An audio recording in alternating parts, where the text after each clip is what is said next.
here's the thing. The question, I understand why you're asking the question because you're from the state and all, but if you go to Charlotte, North Carolina, complete polar opposite you would think of Southern Ohio, right? Banking, football, basketball team, big skyline, Bank of America, all that stuff, they're swimming in it in Charlotte, North Carolina. Now, why is that? See, that's my question, is why is it Portsmouth and Charlotte? And to me, what's the common denominator? You know, why is it? And I think we have, and I'll talk a lot about this in just a minute, but in America today, we have we have destroyed community, and we have built isolation into almost every part of life. Our family life, our houses are built so that we can be isolated, and if areas like Adams and Scioto and all these different counties down in that area that are having these problems and right now, they have isolation too. It's just a different kind.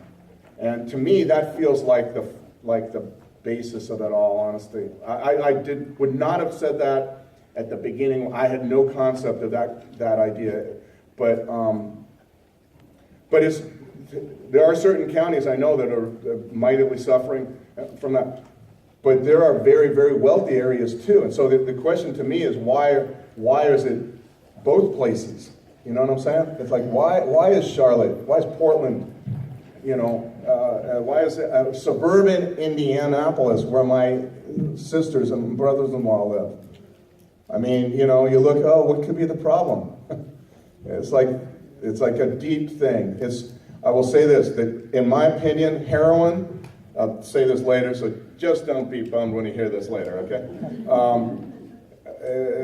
Heroin is the final expression of values that we have been fostering in this country for 35 years. You know, economically, technologically, politically, socially. Isolation, we don't know each other, the private sector is God, consumption is the path to all happiness, and heroin is like the final thing, right? It's like this final stuff that you can find happiness with, and I think it's bull. But I would say that in the case of Southern Ohio, there are a long tradition of, like, the jobs have been gone there for a while, and then also people turn to doctors for solutions, right? How do you get workers' comp? A doc. How do you get SSI? A doc.